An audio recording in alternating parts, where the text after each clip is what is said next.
Hello there, and welcome to the Stay Off My Lawn podcast, where we'll have a little fun, lots of laughs, and discussions on the common sense that needs to be applied to a lot of today's world news issues. And now, the disclaimer. Stay Off My Lawn is not intended as legal, medical, or financial advice. Void where prohibited. No purchase necessary to win. Open to legal U.S. residents 18 or older in the contiguous 48 states. Any resemblance to anyone living or deceased is purely coincidental. Actual price may vary. Only use as directed. Not a member of FDIC. And now, here are your hosts, Mike and Richard.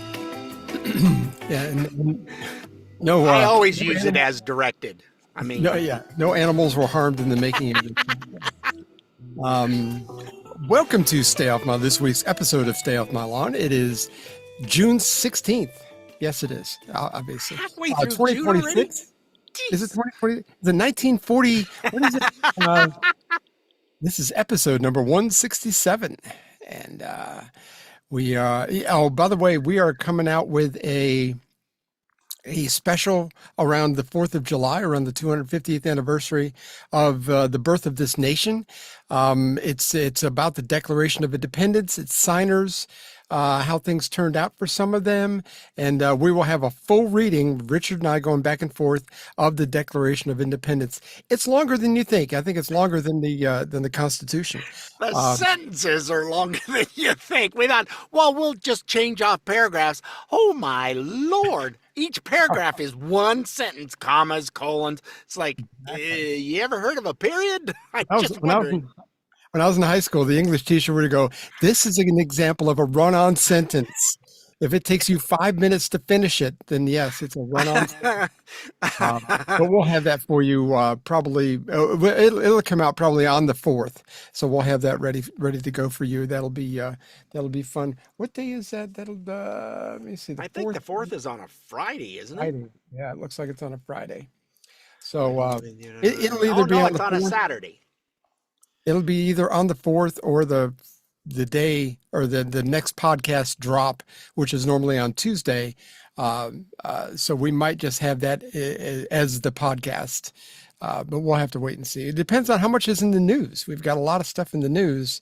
And I don't even have this on our agenda, but Trump signed memorandum of understanding with Iran on Sunday. And supposedly, I think it's this Saturday, they're supposed to sign something in Switzerland. Yes, because he's over there right now in Europe already at the G7 conference in Paris that's been burning and having all kinds of riots there. People in Europe have had enough of all the immigrants there. And I know it. In Ireland, they're running them off. The immigrants are scared and they are leaving because those Irish, when they get their dander up, lad, it's not a good thing. Northern Ireland, Belfast, they had that guy that was being attacked by a Somalian, I think it was a Somalian? He was trying to saw his head off with a knife. Yeah. And he's survived, but man, the guy is in rough shape. Yeah. And he's deep cuts all over him. And of course, you got the kid in the UK that was killed by the Sikh with a knife. That the police totally dropped the ball on that. It's just a terrible situation. Yeah, that was sad to see, but it's it's not a good thing. But I like the signing of the understanding because memorandum. These guys just thought, well, we'll just string them along a little bit more, and it's like, well, what are you doing? Wait, no, you can't.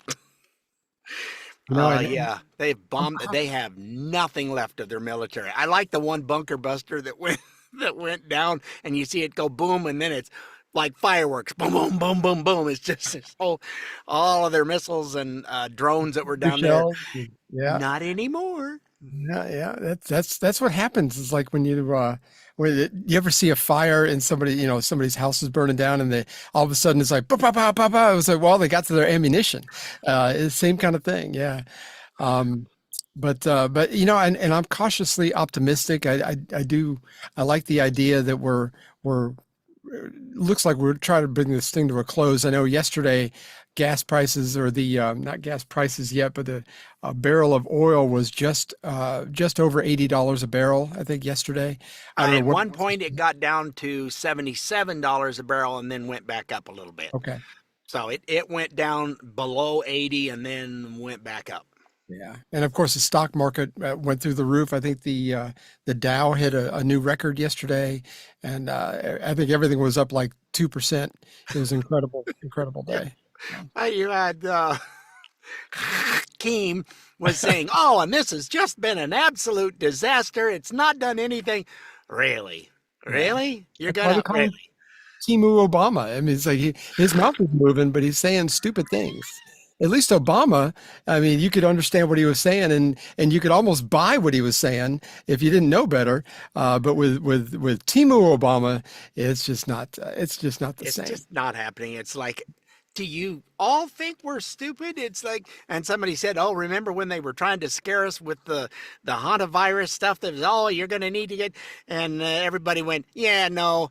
In your ear, you fool this once, shame on me. You ain't gonna Homie, don't fool play me that twice. game no more. Yeah, no, ain't doing it. And it just, if you think about it, it's gone. Yeah. It just disappeared. Yep. I guarantee you they were putting the line in the water just to see if the fish would come. I guarantee you it was all about taking the temperature of the American public, and they got their All of the answer. world public, because they were trying Oh to yeah. do that. That was, they were going to try to go at it again. They didn't quite get enough people killed with the last deal that they were doing. Anyhow, we got so much we need to get at stuff and move along today. I'd like to start out with this. There was a World Cup game the other day that Tom Cruise was at, and he caught a lot of heat because he was singing the national anthem. But when you hear this is a How rendition dare of the he? national anthem that's probably one of the best I've heard. It is absolutely fantastic. It's done by a country music duo called Dan and Shay. And It's Dan Smyers and Shay Mooney, but it's fantastic. We wanted to play But the that. best thing was that huge stadium joined in. Everybody sing. Yeah, yeah. It was I awesome. still sing I almost sang when I was watching this on YouTube. So here we go. Hang on. Oh, say can you see by the dawn's early light what so proudly we hailed at the twilight's last gleaming, whose broad stripes and bright stars through the perilous fight o'er the ramparts we marched were so gallantly streaming, and the rockets' red glare, the bombs bursting in air, gave proof through the night that our flag was still there. Oh, say does that Star Spangled Banner yet wave o'er the land of the free and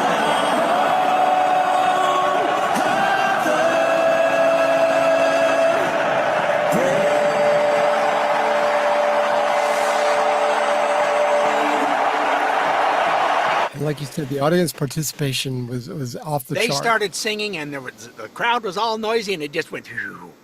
And then they started joining in, and then they got louder with the singing, and they were cheering it on, and then they had to fly over, and that it was just, just now. I got goosebumps everywhere. Gee No, willikers.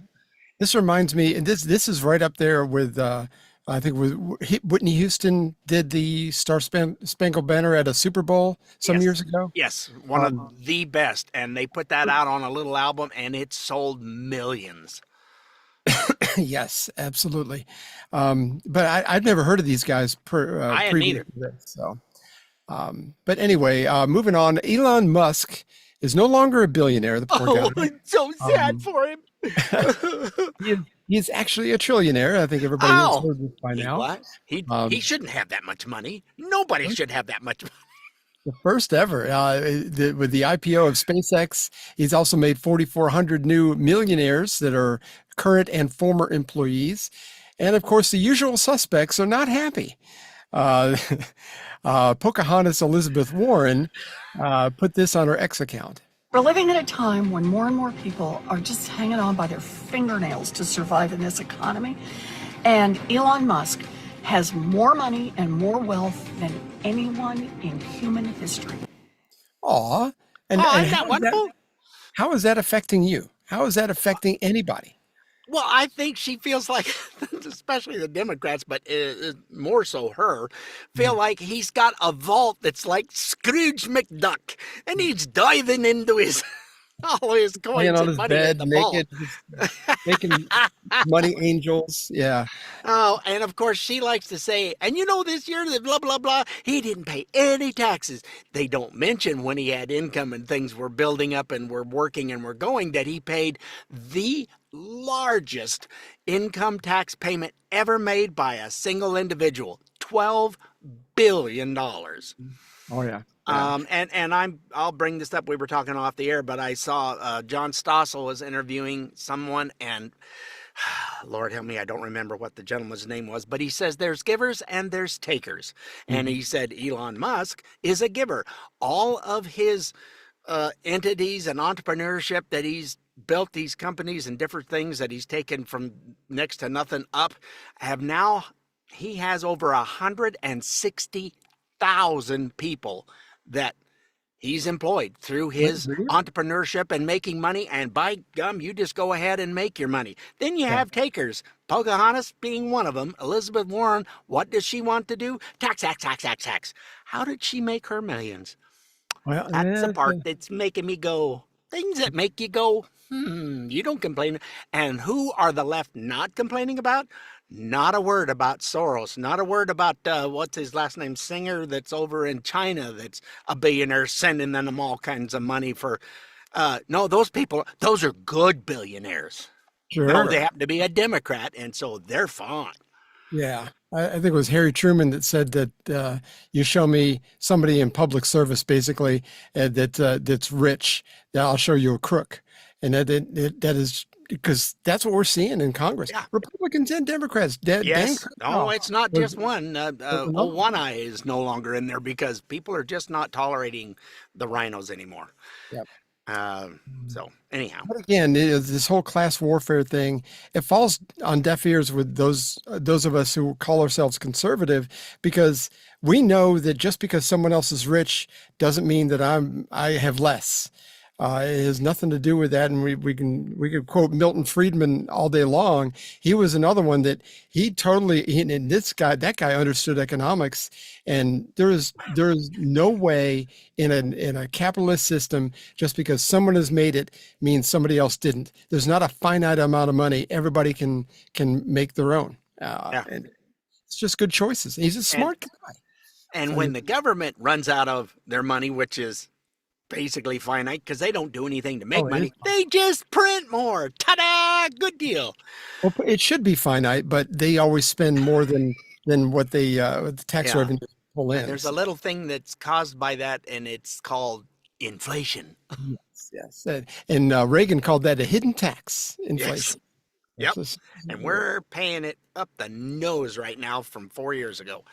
Absolutely. There's been a lot of buzz about a new NBC poll also asking voters how proud you are to be an American. There's a guy named Steve Karnacki. He's an NBC data reporter, which I never heard of that term before. Anyway, he explained it on Meet the Press. I think it was this past Sunday. So some big picture numbers on how folks feel about the country, where it is, some sobering numbers maybe. Take a look at this one. How proud are you to be an American, we asked, as we celebrate 250 years. So you see the different options here. Look, extremely proud, very proud. Those numbers together get you 56%. At the other end of it, only a little or not proud at all, 21%. The significance of this number is in decline. decline, a steady 21st century decline. At the turn of the century, 3/4 of Americans were extremely or very proud. That number's fallen to 56%. What's behind this? It's familiar fault lines, Kristen, political, demographic. Check this out here. First, it's partisan. Look at this. Republicans are almost universally going to tell you extremely or very proud. Look at that number for Democrats. And meanwhile, only a little or not at all, 12 times as many Democrats say that compared to Republicans. We have talked about age here so many times. Yeah. Older Americans more likely to have that extremely proud feeling. Younger Americans much more ambivalent on this question. That's the state of the country. All right. He mentioned the Republicans. We've been pretty flat. We put up on our social media pages, our Facebook page and our Instagram page. Go check out this graphic. And he was a little off on his numbers as far as at the turn of the century, or I'm sorry, the beginning of the 21st century. It said that the Republicans answered this question 90% positive. Yes, I'm very proud to be an American. And Democrats answered at 87%. Independents answered at 84%. But if you think about this, like that was at the end of Clinton's term in 2000. So we didn't have George W. Bush come in yet. But if you look at the chart, and like I said, I encourage you to go look at our social media sites. But if you look at the chart, Republicans are pretty flat all the way across. Might be hit bumps and valleys and here and there, but for the most part. But if you watch Democrats, once George W. Bush was in office, towards the end of his run in office in 2008, they were down to about 72%. Then it went back up during the Obama years. Then it went back down when Trump got elected the first time, and it got down by 20. In 2020, it was down to 40%. And now they're down to 36% because Trump's in office again. So, I mean, it's sort of like if your wife's not in a good mood, it's like you're not happy to be married. I mean, it's like, why in the world are you so, why is it so dependent on who the president is, whether you're happy? Because they do nothing but push that propaganda. They watch the fake news stuff, the CNN, the MS Now, or whatever it's called, and any of your mainstream media propaganda machines are out there telling you, oh, it's just that things are so horrible, blah, blah, blah. And they will take that Hakeem Jeffries and parade him out in front of things when he says, oh, this war was just a disaster. Really? Really? Did you happen to see the same stuff we did? All they're trying to do is put it down. We have suffered through Biden. Did we hate our country when he was president? No. Were we happy with our government? No. But that didn't mean we hated our country. Exactly. Or wasn't proud to be an American. I mean, Correct. That's never gone away. I was a guest on a radio show yesterday in the UK, and it's like, and both our countries are seeing similar situations with migration and illegal migration and different things that are going on, and the violence and it's like, and both of us agree that we live in two of the best countries in the world to live in, for sure, but it's on a slow decline. As far as, it doesn't mean that we don't love our country, and he felt the same way. I mean, my love for my country has never quit from the time I was a kid. Yeah. So I mean, I don't understand how you can say I'm not proud to be an American. But you see that on social media, the man on the street interviews. They ask these younger people, especially, and I think he made mention of that. The younger people are much more. I don't like my country. This is a terrible country. It's like, it's indoctrination. Yeah. That's what it is. I know someone that went to college, and they were very upset when their first year as a freshman turned a paper in, and they got back a bad grade and said, this is not what we're looking for, blah, blah, blah, because they did it from a conservative viewpoint. And by the end of their time going to college, at the end of it, they had been turned liberal. Of course. 4 years of just pushing it and pounding it in their heads. Well, I don't want to get bad grades, so start doing that. And then all of a sudden, everything is, when you're around it and everybody you're around is being told and indoctrinated, it's no longer a university. It's a dang indoctrination center. Yeah. And there's been a lot of stories of people that send their young girls off to college. They come back with blue hair, and they hate their parents. They hate the country. And it's like, That's obviously what happens. So, Yeah, it was really sad to see, but it happens, folks. it does.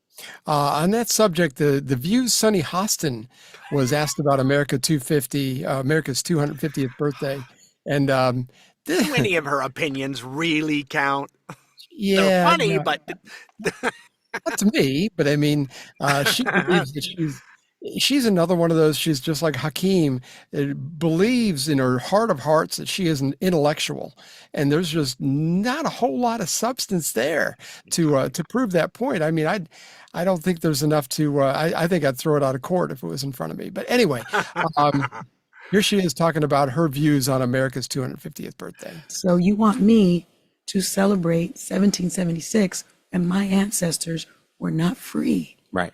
We're not independent. Didn't get independence. I mean, think about that. Think about what a big ask that is. Mm-hmm. It's pretty significant. There are many people that refuse to be honest about it, that still say this is the greatest nation in the world. Other nations don't agree with that. And we've got to be honest with ourselves about how young we are and how much we have to learn and how much we have to grow and where we are right now. And I'm willing to be honest about it. And I don't care that I take that much heat. And I talk about just the African American experience, but think about the Latino experience now and what's happening to Latinos all over this country. And think about Native Americans and what has happened to that community. Truth and reconciliation. But truth is the biggest part of it. And what I'm seeing is a lack of truthfulness and an erasure of history, because there are things that I'm sure people aren't proud of, but they won't admit to that. And that dismisses my lived experience. So when you say Latino, it has better impact when you say Latino. Well, at least they quit calling them Latinx, which they absolutely abhorred. Did Joe not like Biden. it. I don't know where that stupid term started in I think that was Joe California. Biden. I think she came Was up it with Joe that. Biden? Oh, yeesh. That was She's the one one of who used it in public the first time I ever heard it, and it's like she got a lot of weird responses. But yeah, no, that's not good. But and we have part 2. oh, we do. Oh, really? I What? want to ask one thing real quick though. Looking back on our 250 years, why focus so much on the negatives? Yeah. We've done so much. No, it's victimhood. Oh, they were total victim. I mean, if you were writing a biography about somebody and all you did was just say, look, when he was 22, he made this mistake. And when he was 31, he got mad in traffic and cut somebody out. And, it's like, instead of going, well, look, he had a family and he treated them well and things, and he stayed at the job for 25, 30 years, or, it's like you just focus on the negatives. It makes it sound like it was a terrible thing. And that's exactly what they're doing with the country. Yep. And that's why people are saying they hate it, because they hear this crap from their left influencers, their left media. All that garbage that they're putting out is total BS. It's like, what are you going to be mad about something from 200 years ago? Really? And Get I think over you it. said this. There's nobody alive today that had anything to do with the slave trade or Jim Crow laws or anything like that. None of us had anything to do with that.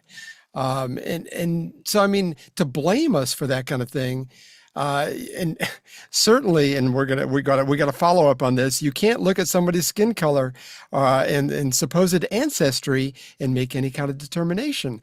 Sonny just found this out. I think it was only a few weeks later she was interviewed, and I guess her 23andMe report came back, and, Lucy, we got a surprise for you. you got some splaining to do. Here we go. Wow. I'm a little bit in shock. I just always thought of myself as Puerto Rican, half Puerto Rican.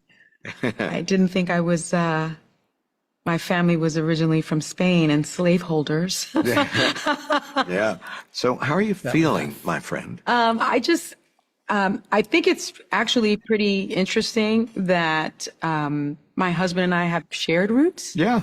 So I do appreciate that. And I think it's great for our children to know this information. I guess it's a fact of life. that this is how some people made their living, on the backs of others. So what you're trying to tell me is that you can't control what your ancestors did. No. That's an interesting concept. That report gave her the hamana. I did. How do I explain this? Yeah, dude, but all these people I hate, I'm in that group. Good. Oh, Lordy, that was, yeah, she, you can't talk out of both sides of your mouth, or as I told a very bad boss one time, I could understand you better if you just stand up. Stand up, I pull was your leaving pants down, and quitting anyway, so, but don't pull yeah, your he pants. didn't appreciate that. I Well, had it does enough. get muffled when they're talking out there. It kind of comes out. And it doesn't smell very pleasant either. So, yeah.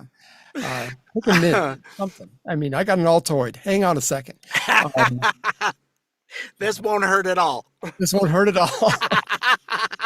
Got a glove. I need a glove. Oh, Lordy. It can be fun listening to how legislative meetings or governmental meetings in other countries, how they sound, how they're handled in these foreign countries. And here's an example that I heard on Instagram yesterday.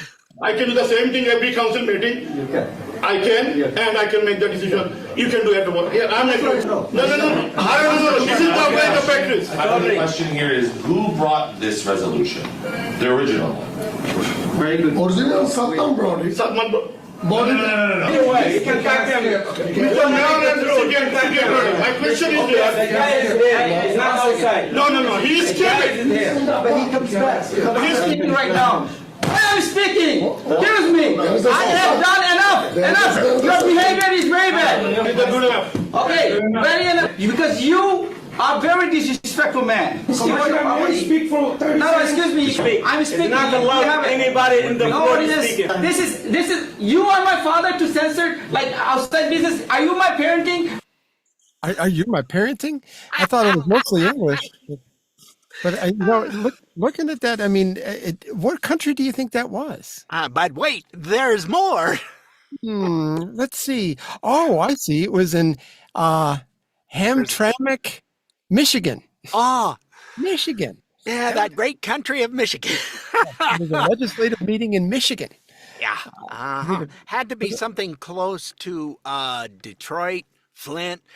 That whole area is, they imported them for voters. I don't think it's going well. For some reason, the meetings I've been to here in Bartow County, Georgia, have not sounded like that. No. It's And interesting. there's called a thing that they use in our legislative process is called Robert's Rules of Order. Yeah. Well, I think that was part of the Robert's Rules of Order. What are you doing? You are my father to tell me not to. Yeah, in your ear, pal. I mean, I knew there was a big Muslim move in around the Flint, Michigan area, but Yes. but they sounded Indian to me. So I mean, I don't know. It sounded like they've been working all day in the call center. Yes, how may I help you? Exactly. Did you know, sir, that your computer is having lots of problems and we will be here to help you take care of it? I think that one guy helped me reboot my router one time. but anyway. Oh, yeah. I got somebody to hang up on me. That was great. I kept getting those calls about the computer. Yeah. And so when she was done, I went, oh, thank you so much. My computer is such a piece of crap. All I do every day is click. They hung up on you? Oh, yeah, they hung up on me. It's like they didn't like having it given back to them. So It was fun. I was having a blast. I didn't get very far. Goodness gracious. Well, speaking of foreigners, let's do this before the break. Foreigners are getting involved in politics even more and more. You think about in the UK, the mayor of London, Birmingham, a lot of the big cities over there are all foreigners. They're all from the Middle East, a lot of them. But this guy, Zul Mohammed, was running for mayor of Carrolton, Texas. And I don't know whether that's a suburb of Dallas or not. It's a suburb of a bigger city anyway. Yeah. But he was at a rally and he said this. believe a guy who hates American veterans, who gave him the freedom to say what you're saying. No one gave right me freedom. My parents are the only people that made sacrifices. No vet has made any sacrifice. I want to make that clear. I do not support the U.S. military. No, I do not support the United States. I look down on both entities. I want to make that clear. You know, how do you feel about veterans? I don't support veterans. What? The only vets I support are the ones that take care of cats and dogs. The only vet I support is the ones that take care of cats and dogs. But did you hear that? I don't support the United States or the United States military, either entity. And he's so shocked he didn't get voted in. I'm shocked he didn't get shot. It's Texas. I know. There was a crowd around him, and he was not giving up. It's like, good for you, but go away. It's amazing. It's amazing sometimes. We have a special treat here for the break this time. We're not doing Real Men of Genius. We have a song. Let's see. I want to get this lady's name right. Her name is Natasha Owens. It's a song called TDS, and I think you know what TDS stands for. But let's play this. And this, if you're watching on video, you need to watch this on video. Go to YouTube, Rumble, or on Spotify. They have the video portion of our podcast on there. But it adds so much to it when you get to see the video. Oh, yeah. And Mike reached out to him and said, hey, kid, we'd like to use this on our podcast. And we got a glowing absolutely at 1 o'clock in the morning. I know. I can't believe it. I wrote the email, and it was like within a half an hour, they responded to me. So here's Natasha Owens with TDS. Let me get this up there. Screen.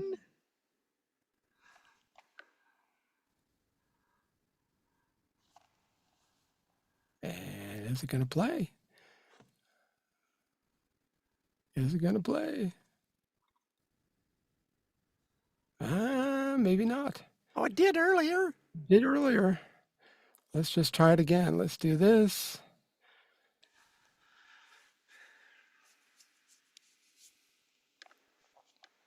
You might have to fix this in post. I hate fixing things in post. That's why we don't do it. Where am I here?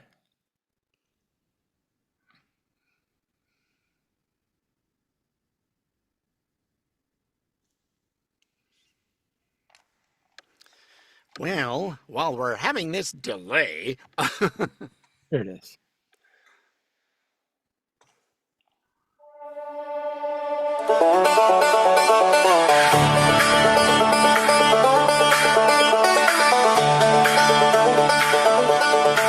I'm not a doctor, but I play one on TV. I know the problem, you've got just one policy. You do the opposite of what the Donald does. Don't know what you believe just because you got that TDS. You've tested positive. There's nothing I can do for chronic low IQ. It's TDS. Open the borders, let my Donnie pick your pocket. Let the boys beat the girls, they got that extra rocket. A theology degree from Starbucks. You declare that America sucks. You got that TDS. You've tested positive. There's nothing I can do for chronic low IQ. It's TDS.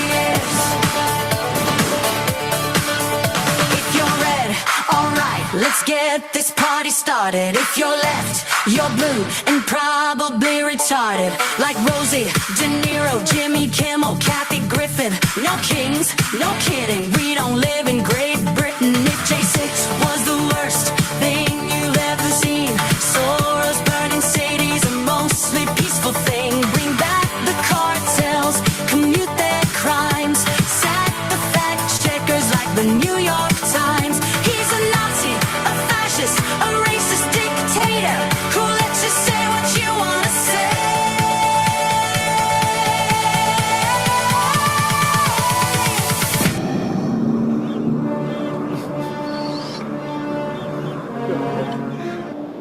Luke, I am your daddy. No! You got that TDS.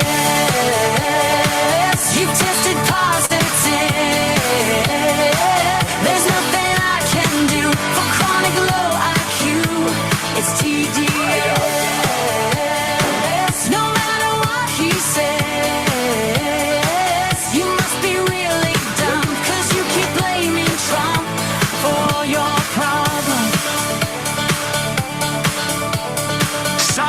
effects of Trump derangement syndrome may include violent behavior, delusions, nightmares, insomnia, irrational hatred, hopelessness, anxiety, depression, blue hair, tantrums, inability to form coherent speech, difficulty maintaining gainful employment, and verbal diarrhea.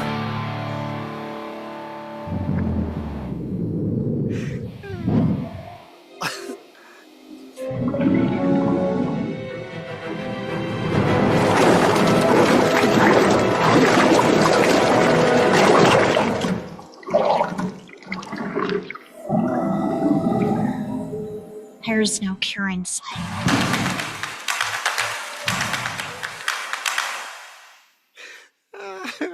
Pretty good, right? Oh my Lord, that was hilarious. But if you're interested in downloading that song, you can go to let me see, Natasha Owens Music.com,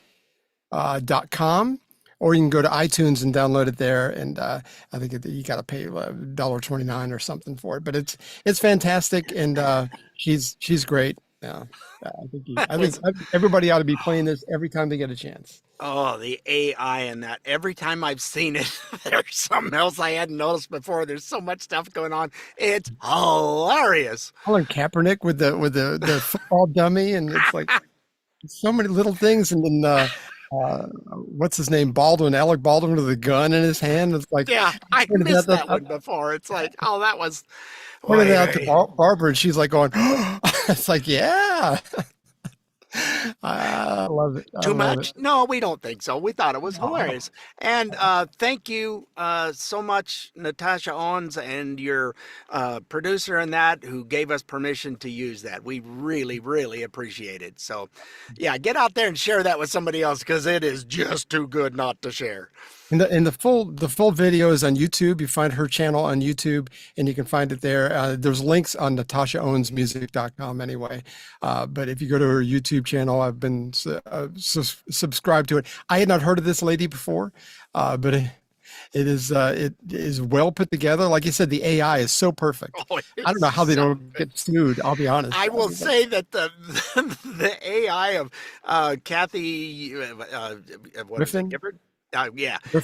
She looks really good in the AI compared to what she looks like now. She is so haggard and she is just even with the Russian hat on that she had. I mean, it's like, oh my gosh, just too funny. I have to watch it again to see other stuff that I've missed, but I've seen it like 3-4 times now, and every time it's like, oh, I missed that. Oh, there's another. I'll email piece. You the video. I'll email it to you. So, I'm glad we got that figured out. Technical difficulties have been recovered. Yeah, I don't know. I kept the window open. I thought it was going to work, and once it played once, it didn't want to play again. Yeah, sometimes you have to restart the stinking things, and then they got a commercial at the beginning. And well, I downloaded the video, so I don't have the commercial. That's right. Smart, Matt. You're a smart cookie. Oh, very, very smart. Smart for a stupid boy. Anyway, Tulsi Gabbard, as we all know, she's on her way out of the government. She's her husband is sick with a very rare type of cancer, so she's stepping away from her role as the director of national intelligence. But anyway, she made a big announcement the other day. Apparently, she's still working right up until the last day. And well, anyway, I'll let her explain it. Here she is. After months of searching through intelligence community holdings and files, today I'm releasing new evidence of longstanding U.S. government funding of more than 120 biolabs in over 30 countries. Now, these biolabs include labs in places like Ukraine, which could be at risk of compromise due to the ongoing Russia-Ukraine war. In fact, the intelligence community had previously warned that a U.S.-funded biolab in Ukraine likely housed dangerous pathogens and remained vulnerable to longstanding threats of Russian attack, seizure, or damage. Now, until now, evidence regarding the full existence and funding of these laboratories had been knowingly withheld from you, the American people. Many of these U.S. government-funded biolabs are currently or have previously engaged in research using hazardous and highly contagious pathogens, and in some cases included dangerous gain-of-function research with very little visibility or oversight. Now, President Trump clearly understands the serious threat dangerous gain-of-function research poses to the American people. And this is why he took decisive action over a year ago. On May 25th, 2025, he signed an executive order to end federal funding of gain-of-function research around the world. Here at ODNI, I issued new guidance to the intelligence community directing increased collection on these laboratories and facilities overseas. And we're already seeing the results of this increased collection. We're learning new details, for example, on clinical trials that are underway at these facilities and that are raising significant ethical, financial, and security concerns regarding the supposed public health initiatives and U.S. national security. Now, despite the obvious potential for catastrophic global impact that research on dangerous pathogens in biolabs can have, politicians and so-called health professionals like Dr. Fauci, as well as entities within the Biden administration's national security team, lied repeatedly to the American people about the existence of U.S. funded and supported biolabs. Not only did they lie, they threatened those who attempted to expose the truth. So this release today breaks new ground, as the information surrounding the existence, history, locations, and funding of these U.S.-funded biolabs has been intentionally covered up by very powerful people who falsely claimed that these biolabs didn't exist. Yeah. Now, they accuse anyone who says otherwise to be foreign assets and traitors to America. Now, ODNI will continue working closely with partners across the U.S. government to identify exactly where these labs are and what pathogens they contain to end dangerous gain-of-function research that threatens the health and well-being of the American people and people around the world. You would have thought that, I don't even understand the mind that comes up with this. Well, let's take a virus and let's monkey with it to make it really harmful, contagious, and dangerous. Yes. I mean, I just don't understand. I mean, I guess as a bioweapon, but yeah. It didn't bother Fauci at all. It didn't he seem could have cared less. No big deal. And he called out, Rand Paul, and called him a liar, that he didn't know what he was talking about. He obviously did. Yeah. Well, Rand Paul's got his own issues, but by the same token, the deep state hated this when it came out. Oh my Lord, there was well, they'll just label it as misinformation again. Oh, yeah. Just like they did during COVID. Whenever anybody questioned it, it was like, you're a conspiracy theorist, or like in Tulsi Gabbard's case, well, you're working for the Chinese government, or you're a foreign asset, you're a spy. I remember Putin saying something about there was biolabs in Kiev, which used to be called Kiev. I don't know why they changed the name of that. But he was talking about that, and then the Americans went, "Oh no, he's full of beans. I mean, it's Russia. You gonna believe Russia or us? Good old American boy." At this point, I'd believe anything Russia has said over what our own, especially the Biden, the Autopen administration did nothing but lie. No, just right to your face and go, "Nuh-uh, that never." And Fauci had no problem just sitting there stone faced and arguing about it and saying, "No, there was no." Yeah, there was. You know what? If he was an honest guy, he wouldn't have needed the pardon. And which may not be any good, because that's going through courts now. That's an Autopen pardon. I don't think that's any good. Well, and by the same token, as far as the pardons go, the whole January 6th committee got a pardon. Well, if they were just telling the truth, then why do they need pardons? Yeah, why would they? You mean all that editing and throwing away of information and stuff was bad? What? We can't do that? They ought to get Oscars for the way they edited those things together. I mean, there's got to be a category for that, I would think. Oh, I'm sure that's what they hired, was some Hollywood person to do, because it was pretty well. It was. You looked at that and you go, "Wow, it was terrible," and then you go, "Well, what's the real?" And then people go, "No, this is the real footage," and somebody had it, and you go, "Well, that's not even in the ballpark. What the heck?" Because everything's about context. No matter what you're looking at, everything's about context, whether it's somebody's story about what happened or the video was 4 hours long. There were 4 hours of video. Well, they narrowed it down to like 30-second clips. It's like you can do whatever you want. It was ridiculous. Anyhow, speaking of ridiculous. Ridiculous. Yeah, that's a good segue. I like it. New York State, if you didn't think they could get further off the rails, but they actually are getting there now.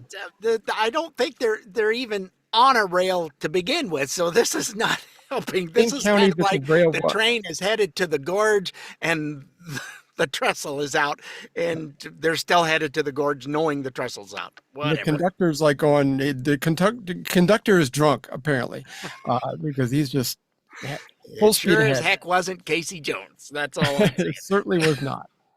They made a new proclamation for their state, and here's Fox News' Nate Foy explaining what that is.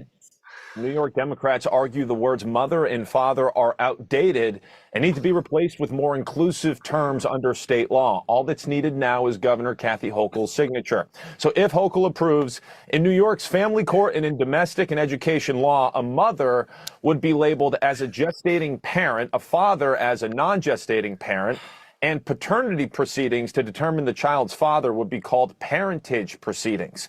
The bill passed the state Senate this week and the state assembly back in March. Governor Hochul proudly calls herself New York's first mom governor. It's unclear if she'll support this change, though. I'm not familiar with what was introduced late last night, so I'll take a look at it. I have until the end of the year to review them and make a decision, so I won't be commenting on pending legislation. New York would join other states like Massachusetts, California, Connecticut, and Colorado to change the definition and wording of parents in their state laws. Democrats argue the bill is necessary to accommodate surrogacy cases and same-sex couples. Now, Governor Hochul's up for re-election this year. Her main challenger, Republican Nassau County Executive Bruce Blakeman, tells Fox this morning this bill is a continuation of war declared on families by Democrats. So instead of being New York's governor mom, she's going to be New York's governor gestating parent. I had seen this. I think I said this one to you. There's been so much news. We are sending stuff back and forth like this whole week. It's been horrible. But the wife, she was folding clothes or something in the bedroom, and she come out, and I said, "Well, hello, gestating parentage." She goes, "What? What are you talking about?" I said, "Well, I'm a non-gestating parentage." Yeah, she goes, "What in the..." Yeah, that didn't go over well. I guess I can't call her that anymore. She's offended. She must be not be a liberal. She didn't hit you with something. I know your Stop wife. and think about where this is being done at is like they are not giving up on their woke crap, and people are going no. And by the way, in New York, I think the House now has it's 14-12 or something in their Senate or their House. I don't remember which it is. It just passed. Yeah. Well, it's going to be once the elections, whatever, that there are more Republicans won their primaries and primaried out some of the Looney Tune lefty. That's why they pushed this through before everything could change. Got to get it done before they leave, which is going to be happening in our stuff. And I saw Thune yesterday talk about, well, we just don't have the votes. Well, what have you done about it? Well, we just don't have the votes. You are worthless as on a boar hog. You don't have the votes because, first of all, 4 Republicans voted against the SAVE Act anyway. But and they'll be gone shortly too. You've already got Cronin's; he's gone. I mean, if you get rid of the filibuster now, you don't need the 60 vote majority to get things passed like that. And the Democrats have already said that they're going to get rid of the filibuster when they get back in power anyway, so they can push their crap through. Yeah, so, I mean, and they're also talking about packing the Supreme Court, making it 9 members. Well, why not just do it now? I think it was Chip Roy talked about that the other day. It's like, why don't we just do it now? Why not? I mean, let's do it. We can get our own people in there, people that actually know the Constitution and have some common sense about them. If we're going to do it, let's do it. So. Who do we have that doesn't understand the Constitution that's in there now? Let's see. It's on paper, brown paper. Well, I mean, There's Anyway. a couple of downright idiots in the Supreme Court right now. Well, because they were put in as DEI hires, and that's exactly what you end up with. Yep. Unfortunately, people who don't understand DEI think you're being racist and misogynist about that. It's not. It doesn't have anything to do with that. I've loved women all my life. It had nothing to do with. And it just doesn't have anything to do with it. But that's what they do. As soon as you bring up something like that this is unfair to everybody, or it falsely props up somebody that doesn't need to be. I mean, you're Either qualified or you aren't. I don't give a crap if you're purple, pink, or whatever. It makes no difference to me one iota. If you're qualified to do it, do it. If you're green and have big dark eyes and you're qualified, knock yourself out.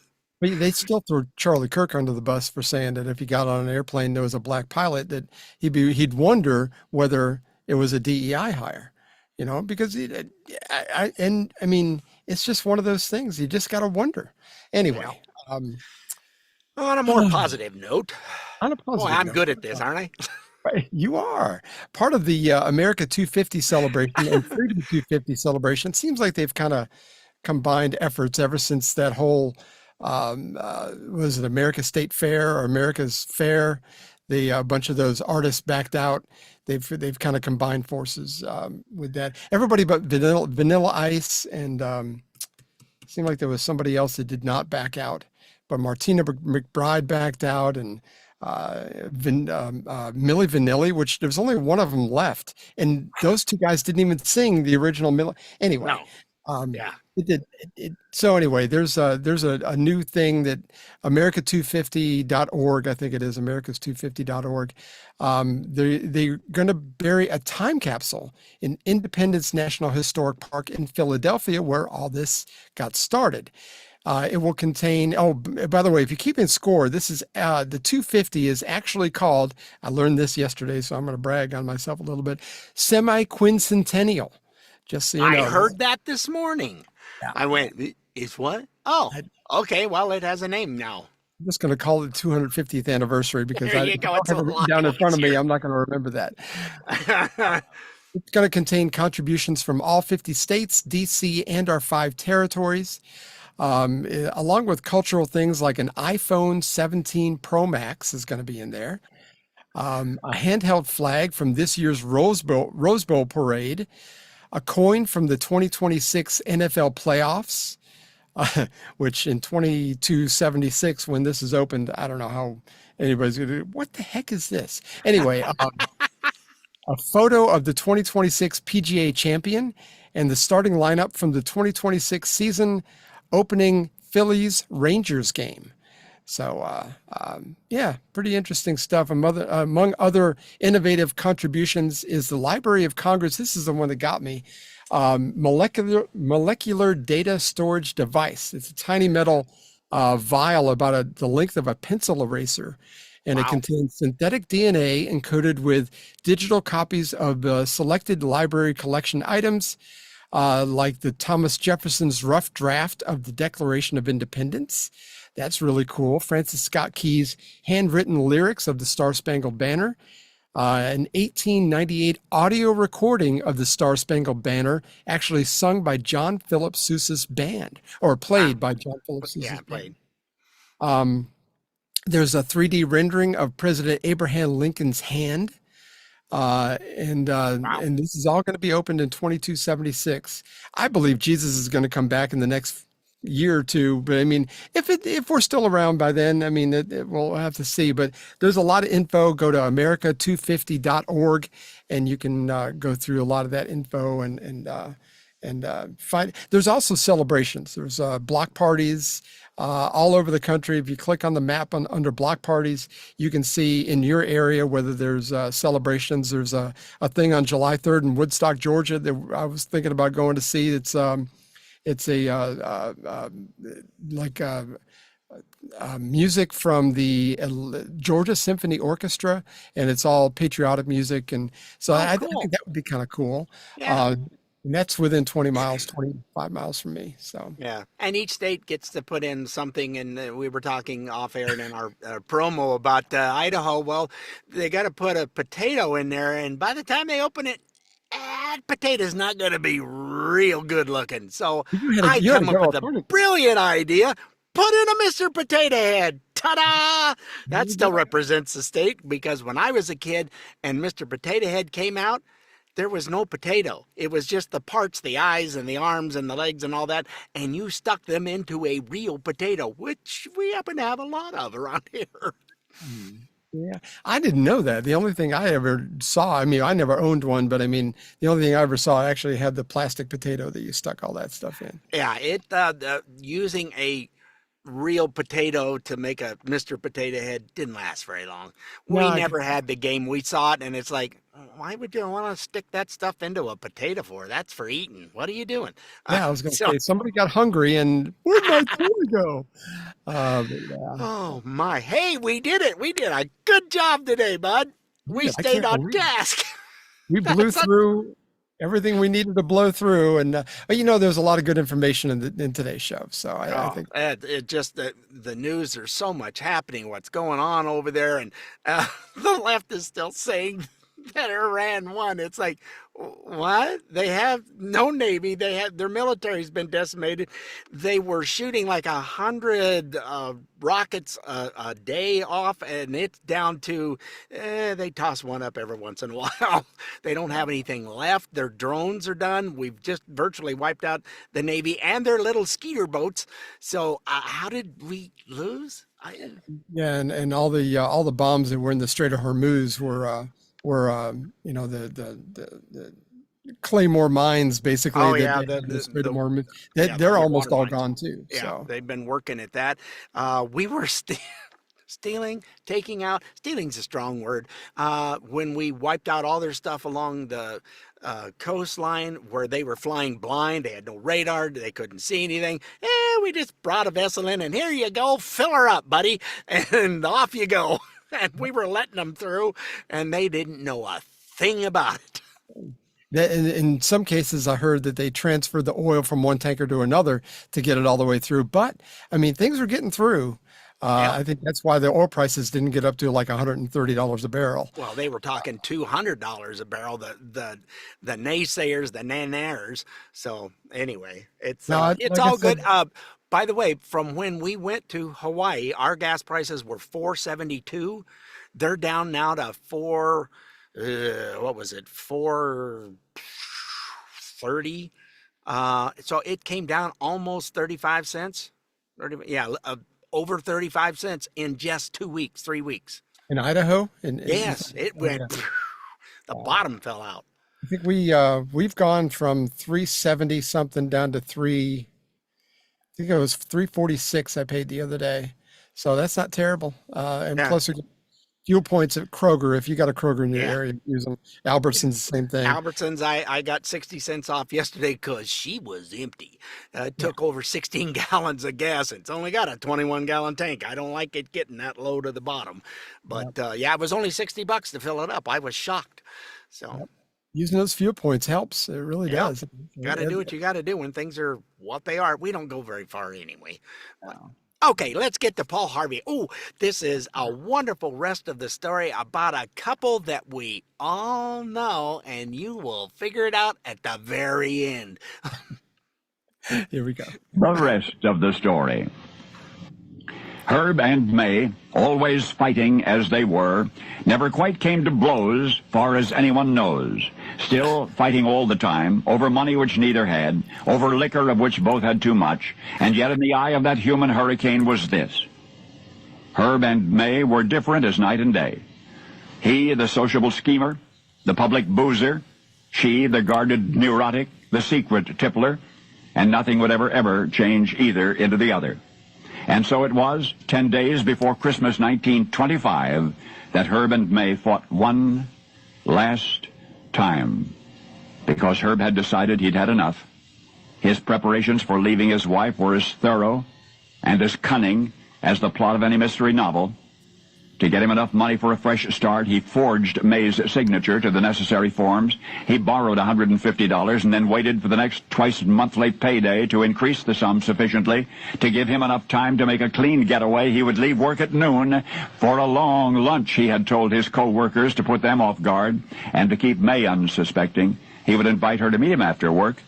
Maybe we'll take in a show, he had said. And to ensure that he could not be traced through his face, he took every family photograph in which he appeared and quietly removed them from his home and even from his office desk and destroyed them. According to its purpose, Herb's plan worked perfectly. For hours that December night so close to Christmas, May waited on the street where he had promised they would meet. But Herb had vanished. Into the snowy canyons of Manhattan he had vanished, leaving behind his $35 a week job at Mutual Life Insurance Company, leaving behind his family and the crummy little apartment at 358 Chauncey Street in Brooklyn. For anybody who had ever known him or loved him, he was never to be seen again.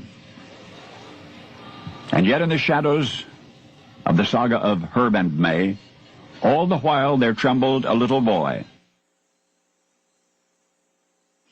9 years young, when Daddy left home forever. For a few years more, mother and son struggled in poverty, and he, Herbert John, was still in his teens when she died. But when Herbert John grew up, he put things right the only way he knew how. He recreated the little apartment at 358 Chauncey Street. He recreated that little apartment, and he put his parents back in it, and he made them make up night after night after night, forever after. On the trophy shelf of television history, a place of honor is reserved for the pioneer situation comedy called The Honeymooners, the hilarious, often poignant, continuing tale of an embattled blue-collar family the world knows as the Cramdens. And that ever-popular series was the unique invention of its star, Herbert John Gleason. Jackie Gleason, who insisted that each episode end with a hug and a kiss and an undeserving husband's declaration, "You're the greatest."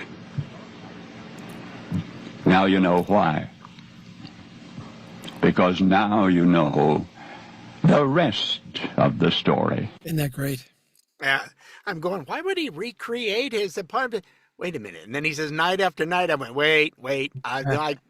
If you folks are not familiar with the Honeymooners, just go online. You can find about any episode you want on YouTube. Just put in the Honeymooners. And it was, one of these days, Alice, the moon. Right to the moon. Hey, Norton. I was wondering if the Nortons were real. I wonder if they were based on somebody who lived upstairs. Yeah, whatever, him and Trixie, and they would come down, and it was, Art Carney was phenomenal as Norton. Will you quit that? He would get to do it. It's like, what are you doing?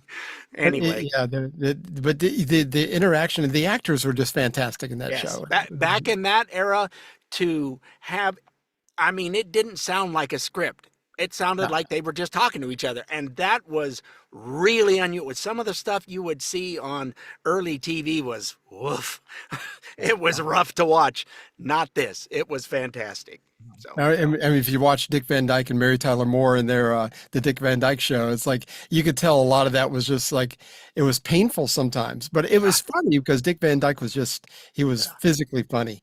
But yeah, it wasn't that situation comedy. Typical situation comedy.